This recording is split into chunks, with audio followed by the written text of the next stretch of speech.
Comienza el Catecismo de la Iglesia Católica, un programa dirigido por el Padre Luis Fernando de Prada.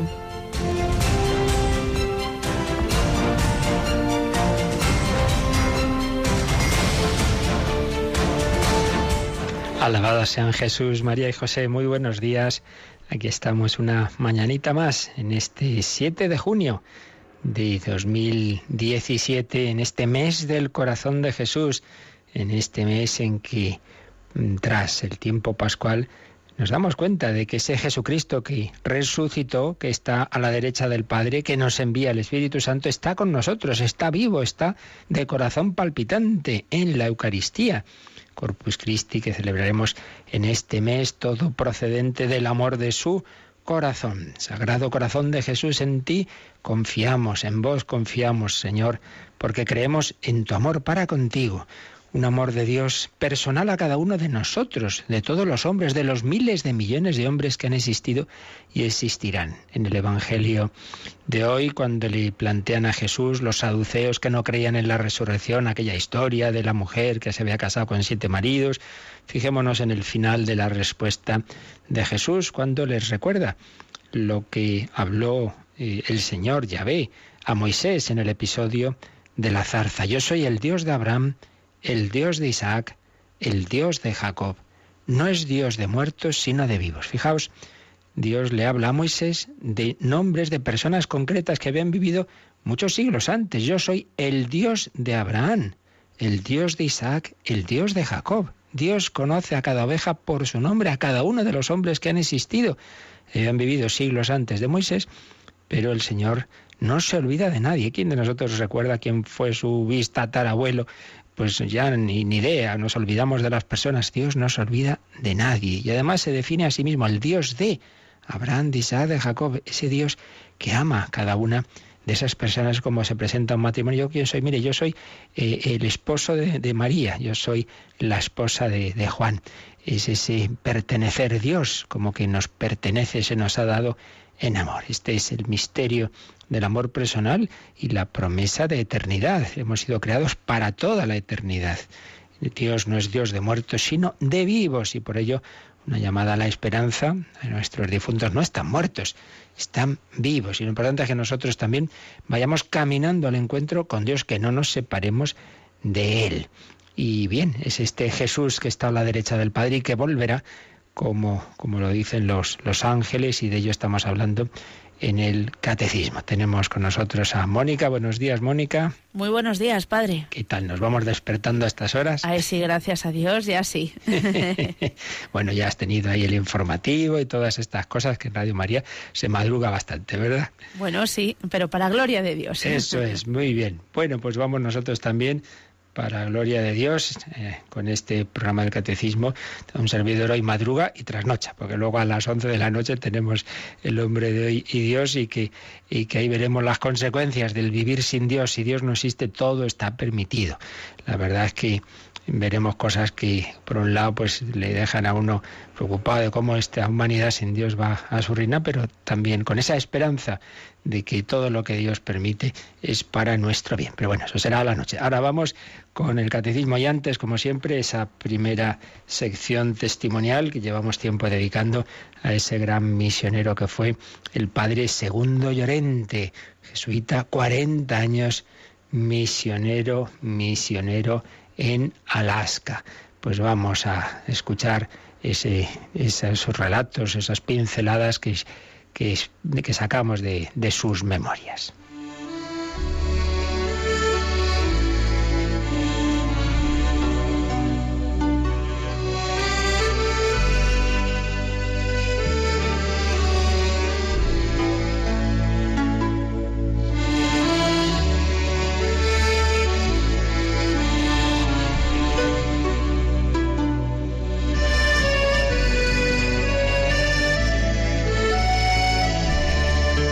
Estábamos leyendo esos primeros días del padre Llorente en la misión de Kuluraq, después de habernos descrito lo que ahí se encontró, las personas que habían trabajado, y los misioneros que habían estado antes que él, las diversas edificaciones. Pues empieza a contarnos esos primeros días suyos, semanas, de trabajo en la misión y lo que le iba llamando la atención. El último día de octubre, el río se heló tanto como para permitir el paso de la gente por encima de él. Yo quería sentir la sensación de cruzar un río helado. Cuando bajé a la orilla y vi el río como una calle pavimentada, instintivamente miré a ambos lados para buscar con la mirada algún coche y enseguida experimenté un gran alivio al saber que nunca más iba a sentir el agobio del tráfico rodado. Esto era Alaska, la verdadera Alaska, la tierra de la libertad, de mil detalles que hacían de la vida algo miserable para el resto de la humanidad. Sin tráfico, sin semáforos, sin señales, sin aire polucionado, sin ruido, sin policías, sin dinero, sin prisas ni agobios. Estábamos cerca de las orillas del mar de Bering. Nuestra parroquia tenía 7.200 kilómetros cuadrados, con poco más de 700 habitantes. Esto daba un porcentaje de 11 kilómetros cuadrados por persona, lo suficiente como para respirar y mover nuestros brazos a placer. ¿No era increíble esto? Dejó de nevar. Ahora toda la tierra estaba bien cubierta y helada y la gente podía cruzarla en cualquier dirección con los trineos tirados por perros. Había llegado el momento de aprender la mecánica de cómo llevar un trineo de perros. Baltazar, que era el cocinero del barco, también era el encargado de los perros. Vamos a ver cómo era esta aventura de los trineos de perros, porque había que ir a cada persona, a cada oveja, cada una de esas personas, niños, jóvenes, mayores. Por cada uno ha muerto Cristo, por cada uno tiene que llegar el misionero. Pues bien, nos cuenta. Enganchamos 9 perros, que ya de por sí era un trabajo considerable, pues se trataba de perros malamutes enormes que habían estado encadenados durante mucho tiempo y estaban desesperados por ponerse en marcha. Se me dijo que debía llevar holgados a los perros y levantarlos de tal manera que solo caminaran con sus patas traseras, porque si caminaban con las 4 patas no podría sujetarlos, ya que me arrastrarían o se me escaparían. El trineo estaba atado a un poste con una gruesa cuerda. El perro líder era el primero en ser atado. Mantendría la cuerda recta y evitaría que los otros perros anduviesen en círculos. Cuando los 9 perros estuvieron enganchados, hicieron un ruido infernal con sus potentes ladridos. Y una vez el trineo fue desatado, ellos lo sintieron y empezaron a galopar como locos, como si estuvieran persiguiendo un conejo. Para mantener el trineo en equilibrio, dicen, se necesita mucho tiempo y experiencia y músculos. También estaba el lado cómico del asunto. El padre Llorente, como ya hemos comentado varias veces, tenía muy buen humor y siempre se fijaba en todos los detalles simpáticos. Invariablemente sus intestinos se movían mucho, especialmente entre los 2 y 3 primeros kilómetros, y normalmente evacuaba un perro tras otro, uno cada vez. A veces lo hacían 2 a la vez. El pobre perro o perros querían agacharse para evacuar, pero los otros hacían caso omiso y seguían galopando a toda velocidad. El resultado era que el pobre perro era literalmente llevado en volandas, en una incómoda posición, agachado como si estuviera esquiando con sus patas traseras. Y esto ocurría con cada uno de los perros, excepto con el líder. El pequeño príncipe aminoraba la marcha, se apartaba a un lado, evacuaba y luego proseguía la marcha. Todos entendían que él era el líder y tenía ese derecho y ese privilegio, y ellos lo respetaban. Si existe el honor entre los mafiosos, ¿qué pueden hacer estos ladrones que los perros no hagan?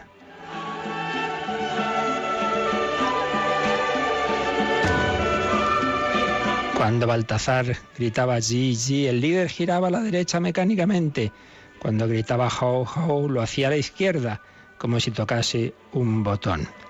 Si nos encontrábamos con otro trineo tirado por perros que venía hacia nosotros, teníamos que evitar una colisión frontal que podía ser catastrófica y en la que podían quedar heridos los perros. Un buen conductor de trineo evita siempre estas cosas. Y si ambos trineos tienen buenos conductores, no hay problema. pero si uno de los dos no está bien entrenado, no puede evitar ir de frente y la colisión es ineludible.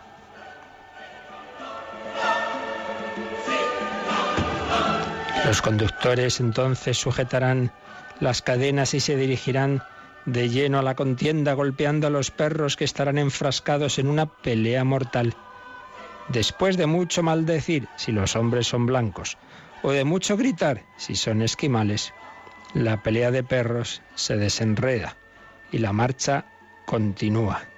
Algunos perros cojearán un poco o sangrarán por sus orejas. Los esquimales no maldicen, no existen las maldiciones en su idioma. Lo peor que un esquimal puede decir es "o menabona", que significa algo así como "o tú despreciable cosa".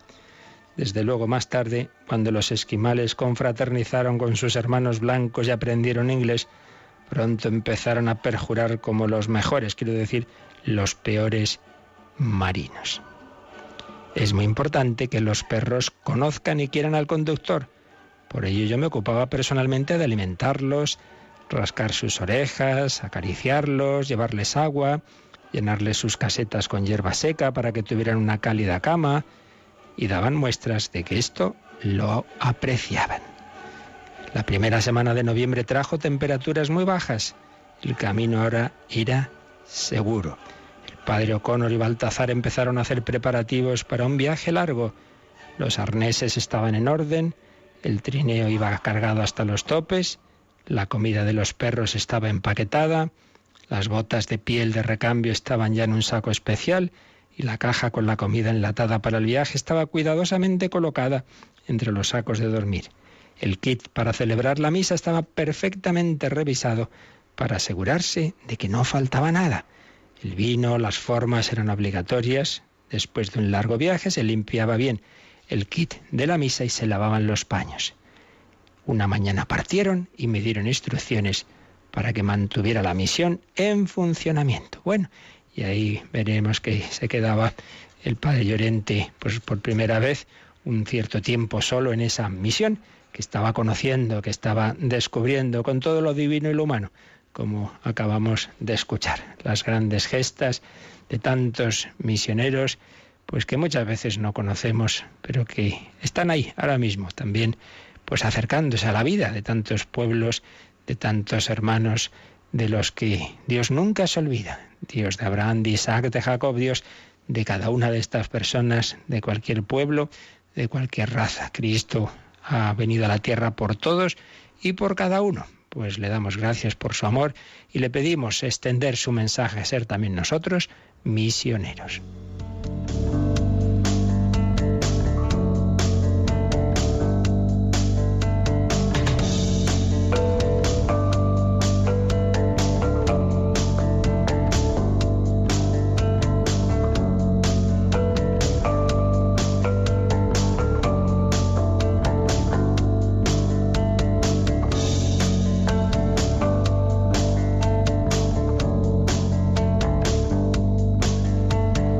Bueno, Mónica, tú que eres amante de los perros, te gusta esta historia, ¿verdad? Hombre, claro que sí, y le comprendo perfectamente. Muy bien, pues vamos adelante con nuestro catecismo.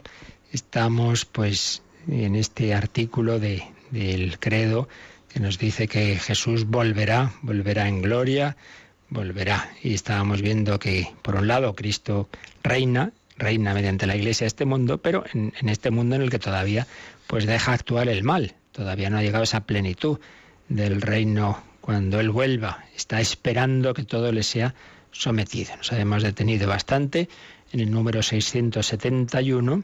Vamos a leer el siguiente de este apartado, esperando que todo le sea sometido, el número 672. Todavía no ha llegado ese momento. ¿Qué pasa mientras? ¿Cuál es la situación de la historia hasta esa venida de Cristo? Pues vamos a leer este número. Cristo afirmó antes de su ascensión que aún no era la hora del establecimiento glorioso del reino mesiánico esperado por Israel, que según los profetas debía traer a todos los hombres el orden definitivo de la justicia, del amor y de la paz. El tiempo presente, según el Señor, Es el tiempo del Espíritu y del testimonio, pero es también un tiempo marcado todavía por la tribulación y la prueba del mal, que afecta también a la Iglesia e inaugura los combates de los últimos días, en un tiempo de espera y de vigilia. Un tiempo de espera y de vigilia. Cristo afirmó antes de su ascensión que aún no era la hora del establecimiento glorioso del reino mesiánico, cuando en esa comida que nos relatan los Hechos de los Apóstoles, antes de la ascensión, le preguntan los reunidos: Señores, ¿ahora cuándo vas a restaurar el reino de Israel? Pero bueno, ya volveremos a leer este número despacito, con todas las citas bíblicas que aparecen aquí. Pero antes de ello, y antes de que se nos vaya el tiempo, pues vamos a hacer lo que estamos haciendo en estas catequesis, que es también resumir cómo expone estos misterios Benedicto XVI como teólogo, Joseph Ratzinger en su gran obra Jesús de Nazaret, en el tomo dedicado obviamente a estos misterios desde la entrada en Jerusalén hasta la resurrección. Pues vamos a ir al final, capítulo final, que nos ha explicado la ascensión, eso ya lo vimos, pero vamos a ver lo que dice después, que precisamente se refiere a este aspecto de cuál debe ser la actitud de los cristianos desde esa ascensión del Señor hasta su vuelta. Recuerda Benedicto XVI que es un tiempo de testimonio universal, que su ascensión a los cielos es su asunción en el ser mismo de Dios y la participación en su poder de presencia en el mundo. Esa presencia de Cristo en el mundo de la que hemos hablado. Y como aquellos ángeles que se aparecen les dicen a los apóstoles galileos: ¿qué hacéis ahí plantados mirando al cielo? El mismo Jesús que os ha dejado para subir al cielo volverá, como le habéis visto marcharse. Con eso queda confirmada la fe en el retorno de Jesús, pero al mismo tiempo se subraya que no es tarea de los discípulos quedarse mirando al cielo o conocer los tiempos y momentos escondidos en el secreto de Dios. Su tarea es llevar el testimonio de Cristo hasta los confines de la tierra. La fe en el retorno de Cristo, pero esa fe pues debemos vivirla con el trabajo, con el testimonio apostólico. Él, que se ha hecho carne y permanece hombre sin cesar, esto no lo olvidemos nunca, no es que una temporada el Hijo de Dios se hizo hombre y luego pues nada, ya como está en el cielo se ha olvidado. No, sigue siendo hombre para siempre, permanece hombre sin cesar. Ha inaugurado para siempre en Dios el puesto del ser humano. Estamos llamados a estar ahí con Él. Ha inaugurado en Dios el puesto del ser humano y llama a todo el mundo a entrar en los brazos abiertos de Dios, para que al final Dios se haga todo en todos y el Hijo pueda entregar al Padre al mundo entero asumido en Él. Qué maravilla de teología y de explicación de Benedicto XVI nos hacían en este libro. El Señor, con sus brazos abiertos, llama a todo el mundo, a todos, para que al final Dios se haga todo en todos. Esto implica la certeza en la esperanza de que Dios enjugará toda lágrima, que nada quedará sin sentido, que toda injusticia quedará superada y establecida la justicia.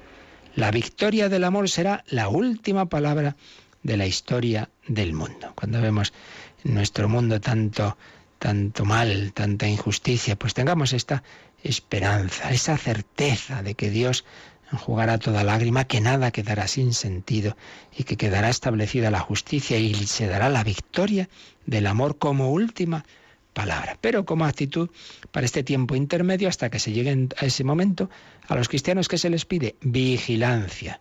¿Qué significa? Por un lado, que el hombre no se encierre en el momento presente, que no se abandone a las cosas tangibles, materiales, sino que levante la mirada más allá de lo momentáneo y sus urgencias. ¿Cuántas veces nos pasa? Incluso pues a nivel apostólico en la Iglesia hay que hacer esto, lo otro, y bueno, y ya nos olvidamos de tener el corazón en Dios y la mirada puesta en el cielo.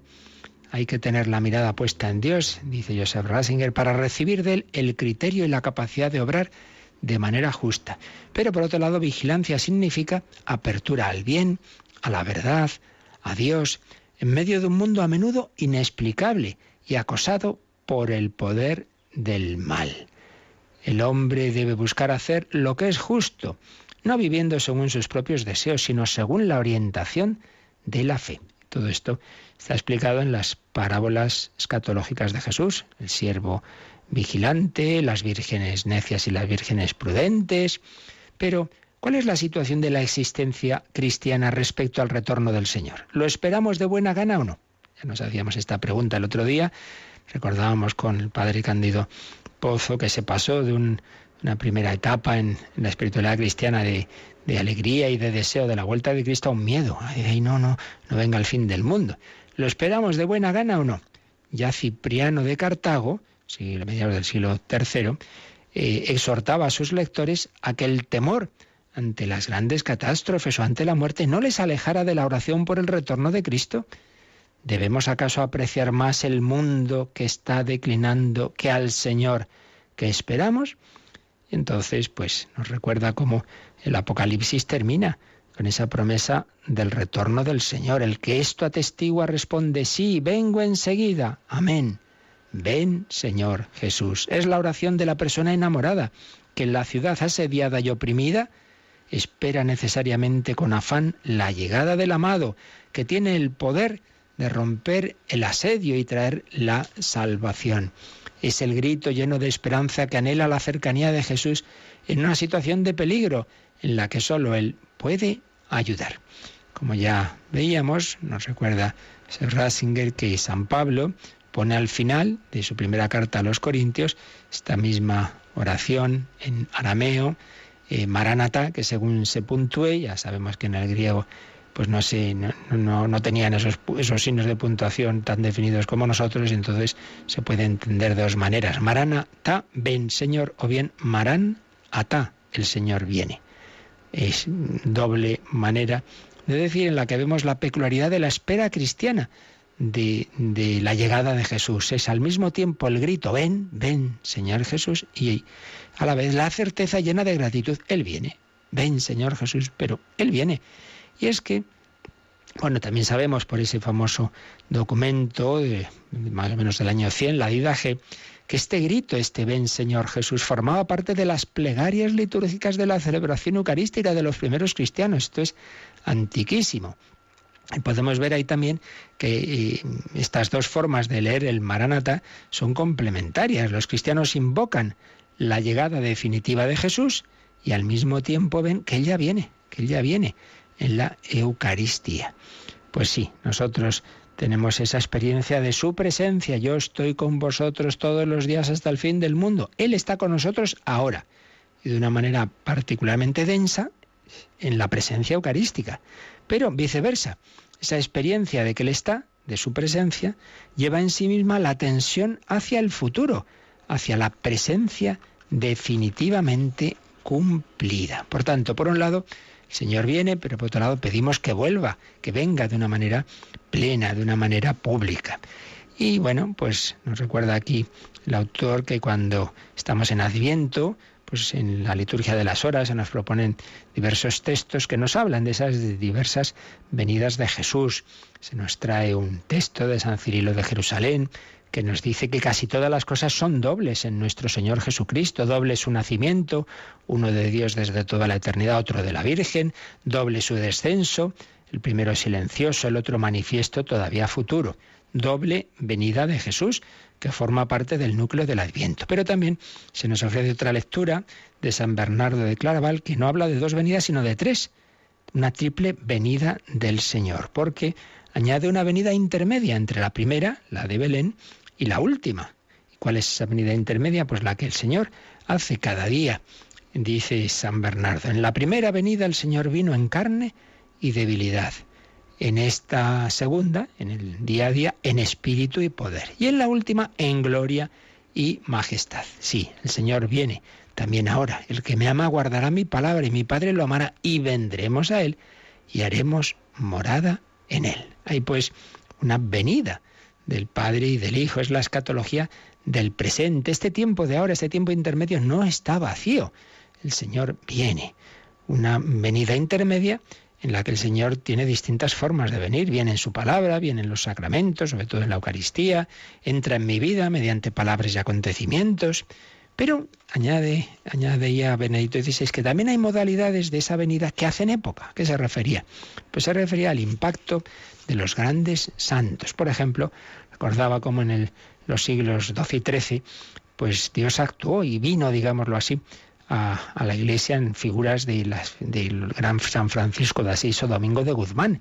Ha sido un modo en que Cristo ha entrado de nuevo en la historia. Y fijaos, añade, algo parecido podemos decir de las figuras de los santos del siglo XVI. Y va a citarnos a varios santos, todos ellos españoles. Teresa de Ávila, Juan de la Cruz, Ignacio de Loyola, Francisco Javier. Llevan consigo nuevas irrupciones del Señor en la historia confusa de su siglo, que andaba a la deriva, alejándose de él. Un siglo de rupturas, la ruptura protestante y muchas situaciones de crisis, de tensión. Pues bien, en esos momentos difíciles el Señor como se hace presente a través de esas grandes figuras, se hace presente de un modo nuevo, su fuerza que transforma a los hombres y plasma la historia. Por tanto, concluía, ¿podemos orar por la venida de Jesús? ¿Podemos decir con sinceridad, Maránata, ven Señor Jesús?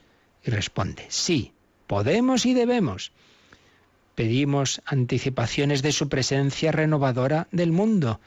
En momentos de tribulación personal le imploramos, ven Señor Jesús, acoge mi vida en la presencia de tu poder bondadoso. Le rogamos que se haga cercano también a los que amamos o por los que estamos preocupados. Pidámosle que se haga presente con eficacia en su Iglesia. Pidámosle que se haga presente con eficacia en su Iglesia. ¿Y por qué no le pedimos también que nos dé hoy nuevos testigos de su presencia, en los que Él mismo se acerque a nosotros? Y esta oración, que no apunta directamente al fin del mundo, pero que es una verdadera súplica de su venida, conlleva toda la amplitud de aquella oración que Él mismo nos ha enseñado. Venga a nosotros tu reino. Ven, Señor Jesús. Y terminaba este capítulo de Jesús de Nazaret recordando cómo cuando Jesús ya va a subir al cielo, la conclusión del Evangelio de San Lucas dice que Jesús llevó a los suyos cerca de Betania y levantando las manos los bendijo. Y mientras los bendecía, se separó de ellos, subiendo hacia el cielo. Jesús se va bendiciendo y permanece en la bendición. Sus manos quedan extendidas sobre este mundo. Las manos de Cristo que bendicen son como un techo que nos protege, pero son al mismo tiempo un gesto de apertura que desgarra el mundo para que el cielo penetre en él y llegue a ser en él una presencia. En el gesto de las manos que bendicen se expresa la relación duradera de Jesús con sus discípulos y con el mundo. En el marcharse, Él viene para elevarnos por encima de nosotros mismos y abrir el mundo a Dios. Por eso los discípulos pudieron alegrarse cuando volvieron de Betania a casa. Por la fe sabemos que Jesús, bendiciendo, tiene sus manos extendidas sobre nosotros. Esta es la razón permanente de la alegría cristiana. Pues como veis, un final precioso de esta obra, de este capítulo sobre la ascensión y la segunda venida de Jesús y esas venidas intermedias de nuestro Señor. Jesucristo vino, Jesucristo vendrá, Jesucristo viene y reina, vive y reina por los siglos de los siglos. Esa es la esperanza cristiana, ese es el motivo de nuestra alegría. No estamos solos, no vamos caminando sin sentido, hay una providencia y hay una esperanza. Pues vamos a darle gracias al Señor y a pedirle que vivamos así nosotros con el corazón levantado, como decimos en misa, levantemos el corazón, lo tenemos levantado hacia el Señor, hacia ese Cristo glorioso que nos bendice y que esas manos extendidas son como ese techo que nos protege. Hay una providencia misteriosa que sí permite el mal en la historia y en nuestra vida, pero todo es para bien, como Él mismo quiso pasar por el sufrimiento, por la cruz, pero para triunfar en su resurrección y en su ascensión a la derecha del Padre. Ven, Señor Jesús.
Están escuchando el Catecismo de la Iglesia Católica con el Padre Luis Fernando de Prada. Mi corazón quiere alabarte, adorarte. Levantemos el corazón, miremos hacia arriba. El Señor viene, el Señor está presente, pero el Señor volverá en gloria. Esperamos esa consumación de su victoria que ya se da en la resurrección, pero todavía deja actuar el mal. Pues vamos ahora ya, después de haber leído este precioso final de ese capítulo de Jesús de Nazaret 22:16, vamos ahora a releer este número 672 y fijándonos en las citas bíblicas que se apoya. Es un número totalmente empedrado de citas de la Escritura. Cristo afirmó antes de su ascensión que aún no era la hora del establecimiento glorioso del reino mesiánico esperado por Israel, que según los profetas debía traer a todos los hombres el orden definitivo de la justicia, del amor y de la paz. Bueno, ¿qué quiere decir esto? Pues que hay diversos textos en el Antiguo Testamento que anunciaban una época de plenitud del reino de Dios, de justicia, de amor, de paz. Por ejemplo, en Isaías, el capítulo 11, del 1 al 9, que nos cita aquí el Catecismo, es un texto que solemos leer en Adviento, dice así: saldrá un renuevo del tronco de Jesé, un tallo brotará de sus raíces. Reposará sobre él, sobre ese renuevo, que es el Mesías en definitiva, reposará sobre él el espíritu de Yahvé, espíritu de sabiduría y de inteligencia, de consejo y fortaleza, de ciencia y de temor de Yahvé. Está aquí hablando de lo que nosotros llamaremos los dones del Espíritu Santo. Se complacerá en el temor de Yahvé. No juzgará por las apariencias, no decidirá de oídas. Juzgará con justicia a los míseros, sentenciará con rectitud a los pobres de la tierra. Herirá al violento con la vara de su boca, matará al impío con el aliento de sus labios. Será la justicia ceñidor de su cintura y de la fidelidad ceñidor de sus caderas. Morará el lobo con el cordero, el leopardo con el cabrito se echará, el ternero y el cachorro del león pacerán juntos, un niño pequeño los conducirá. La vaca pastará con la osa, juntas echarán sus crías. El león como el buey comerá paja. El lactante jugará en la ura de la víbora. En la madriguera del áspid meterá su mano el recién destetado. Nadie hará mal, nadie hará daño en toda mi santa montaña, porque el país estará lleno del conocimiento de Yahvé, como las aguas colman el mar. Como veis, es una descripción idílica con diversos elementos que podemos entender simbólicos, pero que en cualquier caso es indudable que anuncian una época de reino, de justicia, de paz. Bueno, pues había diversas profecías en este sentido. Y por eso podemos entender esa pregunta de los apóstoles que cita aquí el Catecismo en esa comida que antes decíamos, antes de la ascensión, que está en Hechos de los Apóstoles, capítulo 1, versículos 6 y 7. Le preguntaron: Señor, ¿es ahora cuando vas a restaurar el reino de Israel? ¿Es ahora ya cuando por fin ya se va a cumplir esas profecías? Y dice el Señor: no os corresponde a vosotros saber los tiempos o momentos que el Padre ha fijado por su propia autoridad. O sea, no dice que no exista ese reino, que no. Lo que dice es: mira, eso no es cosa vuestra, si es ahora no es ahora, sino que recibiréis la fuerza del Espíritu Santo, que vendrá sobre vosotros, y seréis testigos míos en Jerusalén, y en toda Judea y Samaria, y hasta los confines de la tierra. Como hemos dicho ya varias veces estos días, no debemos andar con curiosidades. ¿Será esto ahora sí? ¿Cuándo? No sé qué. Mira, lo importante es qué tenemos que hacer. Muchas veces hemos recordado en general que la revelación y la Sagrada Escritura Dios no nos ha hablado para saciar nuestra curiosidad. Esto será de esta manera, de esta otra, y cómo será tal cosa en el cielo. Mira, eso son curiosidades que no nos llevan a nada. Lo que nos importa de la revelación es saber lo que tenemos que saber para cómo tenemos que actuar. La revelación tiene un fin práctico: llevarnos al cielo, llevarnos a la vida eterna, a enseñarnos a vivir como debemos esta vida para alcanzar la eterna. Eso es lo realmente importante, cómo vivir la civilización del amor, pero no saciar curiosidades, cosas que, bueno, pues ya nos enteraremos cuando llegue el momento, pero que aquí no nos hacen falta. Bueno, pues el Señor, cuando estos empiezan: oye, ¿cuándo va a ser eso, esa restauración? ¿Cuándo va a llegar esa plenitud? No os corresponde a vosotros, lo que os corresponde es ser mis testigos. ¡Hala! Vais a recibir dentro de poco el Espíritu Santo y a salir de aquí, a ser mis testigos en Jerusalén, toda Judea y Samaria, y hasta los confines de la tierra. Después, lo primero que nos encontramos en este texto es, por un lado, es el recuerdo de esas profecías que anunciaban ese orden definitivo de la justicia, el amor y la paz, y por otro lado, esa respuesta del Señor. El tiempo presente, pues, es tiempo del Espíritu, con mayúscula, dice el Catecismo, y del testimonio. Seréis mis testigos. Tiempo del Espíritu y del testimonio. Pero, sigue diciendo, pero es también un tiempo marcado por la tristeza, pone entre comillas, y la prueba del mal, que afecta también a la Iglesia e inaugura los combates de los últimos días. Aquí vienen bastantes citas. Vamos a ver, el tiempo presente es el tiempo del Espíritu y del testimonio, ya lo hemos visto, pero es también un tiempo marcado por la tristeza, entre comillas, y cita 1 Corintios 7:26. 1 Corintios 7:26. San Pablo ahí nos habla, pues, de que hay, en efecto, una tristeza, de que hay unas situaciones en las que lo pasamos mal también, pero en esos momentos estamos en lucha, es verdad, pero vamos a seguir.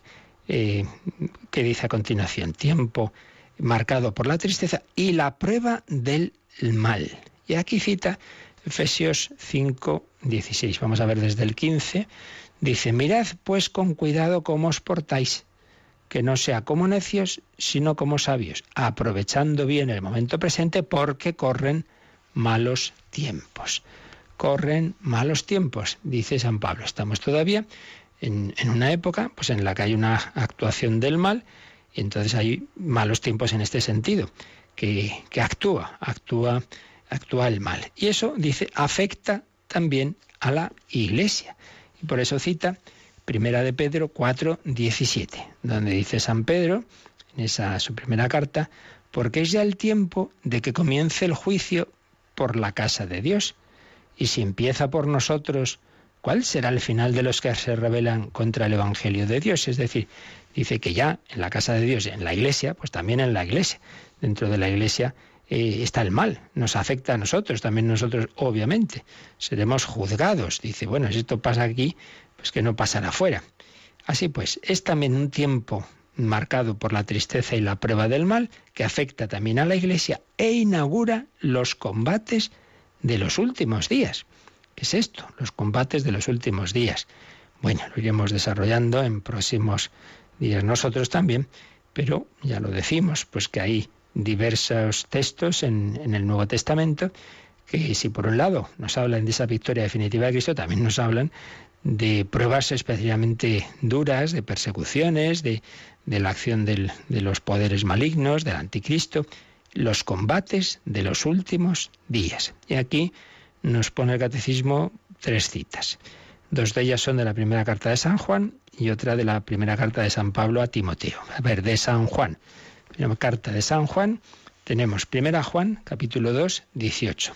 Dice ahí el discípulo amado: hijitos, es la hora última. Habéis oído decir que viene un anticristo. Pues bien, ahora han llegado muchos anticristos. De aquí conocemos que es la hora última. Bueno, pues ya vemos, y lo explicaremos, que esto de la hora última no hay que tomar un sentido cronológico. Es una etapa que, como vemos, pues San Juan ya decía que ya había empezado. En tanto en cuanto el anticristo es el que se opone a Cristo, y él ya veía que de dentro de la propia Iglesia había gente que negaba la encarnación, que negaba que el Hijo de Dios se hubiera hecho hombre, y dice, pues este está contra Cristo, estos son anticristos también. Entonces, de alguna manera veía ya una acción de ese anticristo que está anunciada su acción al final de la historia, pero ya ha empezado esa era, esa hora última en la que actúa el anticristo. Y luego nos lo explica un poco más en su misma carta, pero en el capítulo 4, 3. Todo espíritu que no confiesa a Jesús no es de Dios, sino que es del anticristo, del cual habéis oído decir que viene, y ya está presente en el mundo. Por un lado viene, pero por otro lado dice que ya está presente en el mundo. Bueno, pues esa etapa final incluye pruebas, incluye esta acción de este misterioso personaje, que ya iremos hablando de él, el anticristo. Y luego, 1 Timoteo 4.1. 1 Timoteo 4.1. Dice así, San Pablo: el Espíritu Santo, dice expresamente que en los últimos tiempos algunos desertarán de la fe y se entregarán a espíritus engañosos y enseñanzas demoníacas. El Espíritu Santo dice que algunos desertarán de la fe, por tanto se sobreentiende que algunos de la Iglesia, algunos católicos, pues abandonarán la fe. Bueno, esto pues ha pasado siempre, pero dice en particular que ocurrirá en los últimos tiempos, la apostasía. Esto es gran peligro, gran tentación, gran pecado contra el que nos previene mucho la Escritura. Y luego lo último que nos dice este número 672, dice, es un tiempo de espera y de vigilia. O sea que se ha dicho, por un lado, que a los apóstoles, cuando hacen esas preguntas curiosonas, Jesús le dice, mira, lo que importa es que hagáis lo que tenéis que hacer, que es dar testimonio. Entonces dice, este tiempo presente es tiempo del Espíritu Santo y del testimonio, pero es también un tiempo marcado por la tristeza y la prueba del mal, una prueba que afecta a la Iglesia, que inaugura los combates de los últimos días, y finalmente es un tiempo de espera y de vigilia. Y para hablar de que es tiempo de espera y de vigilia, nos pone, por un lado, el famoso texto del juicio final de Mateo 25, vendrá el Señor en su gloria, perdonad, me he equivocado, no me refería a ese, no, aquí el Catecismo cita en la parábola de las 10 vírgenes. El reino de los cielos será entonces semejante a 10 vírgenes que tomaron sus lámparas, salieron al encuentro del novio, etcétera, etcétera. Ya conocemos la parábola, 5 necias, 5 sensatas, pero lo importante es la conclusión. Velad, pues, porque no sabéis el día ni la hora. Velad, pues. Y luego cita también Marcos 13, 33 a 37, donde dice el Señor pues lo mismo, con otra parábola. Atención, estad despiertos, pues no sabéis cuándo será el momento. Pasa como con un hombre que marchó de su tierra, dejó su casa y dio atribuciones a sus esclavos, a cada uno su tarea, y al portero le ordenó que velase.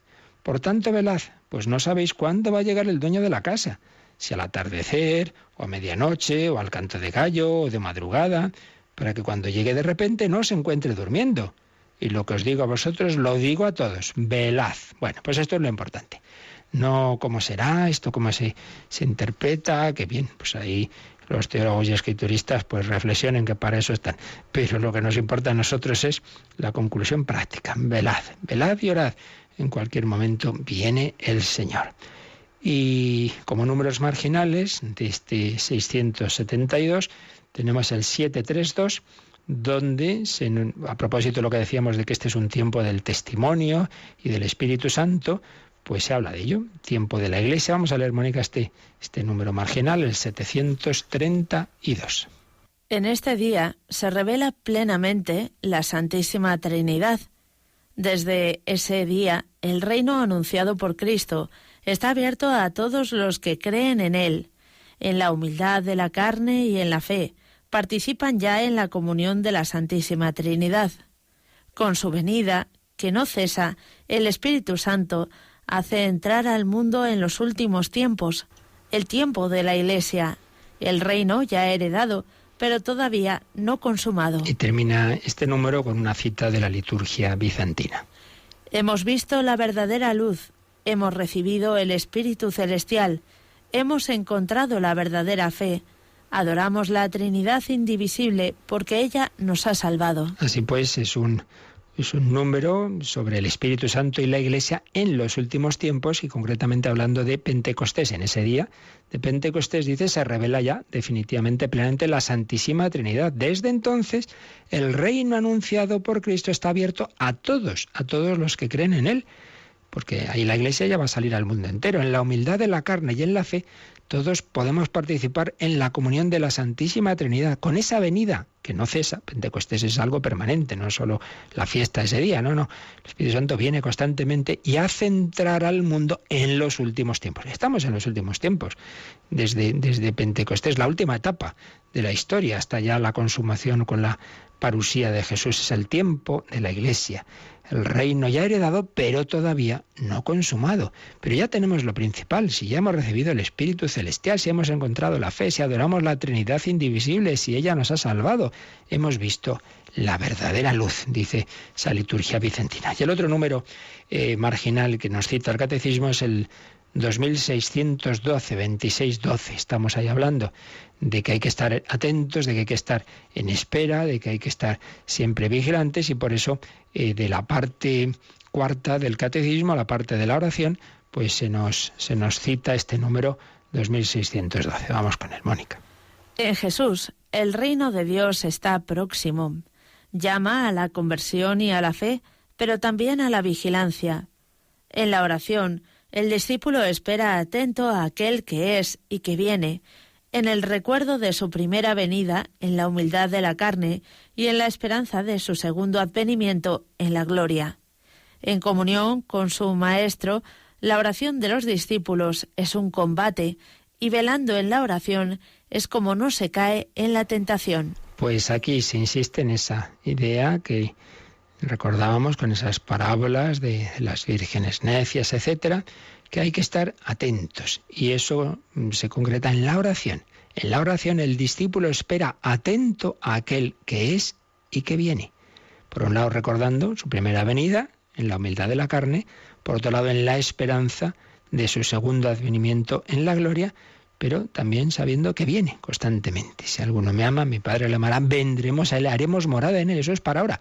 Entonces, para este tiempo intermedio entre la primera y la segunda venida. Elementos de nuestra fe que a veces tenemos un poco olvidados o mucho olvidados, sobre todo esa espera de la parusía, de la segunda venida de Jesús. Pues le pedimos al Señor que vivamos con esa esperanza, con esa alegría, con ese gozo de que el Señor reina, pero reinará de una manera plena y definitiva, y que entre tanto lo importante es que nuestro corazón esté abierto a Él. Pues así concluimos esta nuestra reflexión en oración, pidiendo esos dones del Espíritu Santo que aumenten nuestra fe, nuestra esperanza, nuestra caridad. Lo meditamos un poquito, y también si queréis ahora alguna consulta, pues nos recuerdan cómo se puede hacer.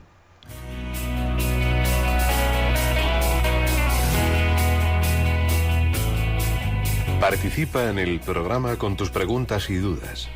Llama al 91 005 9419. 91 005 9419. También puedes escribir un mail a catecismo@radiomaria.es. catecismo@radiomaria.es.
Jubilate Deo, con ese gozo, con ese júbilo, con esa alegría de que el Señor viene, debemos vivir en la esperanza. Preguntan por correo y más de una vez llega más o menos este tipo de consultas, si nuestros difuntos nos ven, si de alguna manera pues tienen contacto con nosotros, etcétera. La verdad es un momento de aplicar eso que decíamos antes, ¿no? De que la revelación no está para satisfacer nuestra curiosidad, sino para decirnos lo que realmente nos importa. No sabemos, no tenemos una certeza. En primer lugar, claro, hay que distinguir. Ya sabemos la situación posible de los difuntos, si fuera, ojalá Dios no lo quiera, pero si fuera la condenación, si fuera el infierno, pues desde luego hay poco contacto, hay por no decir absolutamente ninguno, porque es la separación de la comunión con Dios y con los demás. Pero si fuera la salvación, esa a su vez puede estar en la situación del purgatorio o la situación del cielo. Lo que está claro es que están salvados en esa situación, que están, digamos, del mismo lado, que estamos en comunión, la comunión de los santos, lo hemos oído con frecuencia, ¿no? La Iglesia es triunfante, el cielo, purgante, está camino del cielo, pero purificándose, y militante aquí en la tierra. Estamos todos en ese mismo cuerpo místico. Hay una interrelación, sí, nos ayudamos, nos comunicamos, sí, pero ¿hasta qué punto quiere decir que saben o dejan de saber, nos ven o dejan de vernos? Eso ya solo depende de Dios. Dios naturalmente puede a una persona comunicarle de alguna manera, o a una persona que está en el más allá, la situación de aquí, de sus familiares, de quien sea, puede hacerlo o no. No lo sabemos. Lo que sí, entonces lo importante es que tenemos que hacer. Bueno, pues ya sabemos rezar por nuestros difuntos y desde luego todas las personas que sabemos con certeza que están en el cielo, encomendarnos a ellos. ¿De quién lo sabemos con certeza? De los que están canonizados por la Iglesia. Ahí sí que hay certeza absoluta. Pero de otros muchos podemos confiar en que sea así y por tanto siempre también podemos rezar por ellos y también pedir que nos ayuden. Y bueno, el Señor sabrá. Las oraciones nunca se pierden, sin entrar en elucubraciones, ya digo, de tipo curioso, de cómo esto será o dejará de ser, pero hagamos lo importante, esa comunión de oraciones y lo que nos dice el Señor. Dios no es Dios de muertos, sino de vivos. Yo soy el Dios de Abraham, de Isaac y de Jacob. Esa es nuestra esperanza, que Dios no se olvida de nadie. Ha bajado del cielo a la tierra por todos y por cada uno. El buen pastor conoce a cada oveja por su nombre.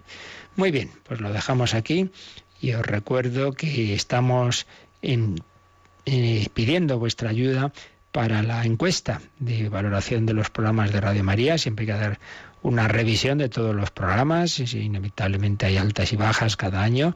A veces porque no hay más remedio, pues voluntarios que no pueden seguir, y otras veces porque, bueno, todo en esta vida nada es eterno y todo tiene que irse renovando, y entonces vienen bien vuestras opiniones sobre los programas. Bueno, pues la tenéis en la página web de Radio María, www.radiomaria.es. Enseguida se nos recordará con una cuña, pues hacerlo cuanto antes, por favor, que ya pronto se retirará esa encuesta. Y nada, un servidor, como os decía antes, esta noche tenemos ese otro programa, El hombre de hoy y Dios, en ese diálogo con el hombre contemporáneo, con el hombre sin Dios. Estamos en esa etapa hablando justo de lo contrario que aquí, no de la esperanza, sino de la desesperanza nihilista, de vivir sin Dios, de vivir sin esperanza, pero como también ahí el hombre se puede encontrar con Dios. Hablaremos de Nietzsche y de Dostoyevsky.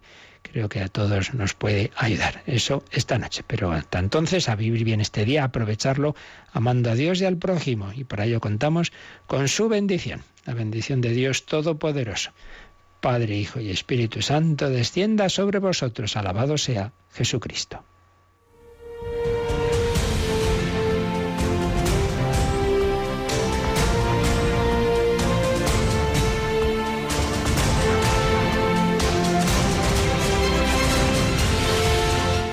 Han escuchado en Radio María el Catecismo de la Iglesia Católica, un programa dirigido por el Padre Luis Fernando de Prada.